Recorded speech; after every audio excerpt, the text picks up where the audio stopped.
আসসালামু আলাইকুম ওরহমতুল্লাহি ওবরাকাতুহু। আজ আমরা শিখব একটি ছোট কিন্তু অত্যন্ত গুরুত্বপূর্ণ সূরা, যা আমাদের কষ্ট, বিপদ এবং ঈর্ষা থেকে রক্ষা করতে সাহায্য করে। আয়াত ১, কুল আউযু বিরব্বিল ফালাক, অর্থ, বলো, আমি দিনের প্রভুর কাছে আশ্রয় চাই। আয়াত ২, মিন শাররি মা খলাক, অর্থ, সমস্ত সৃষ্টির দুষ্টিকর ক্ষতি থেকে।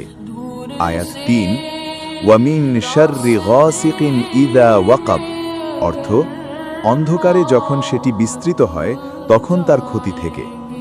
আয়াত ৪, ওয়ামিন শাররিন নাফফাসাতি ফিল উকাদ, অর্থ, যে চরম জাদুকরী কাজ করে তার ক্ষতি থেকে।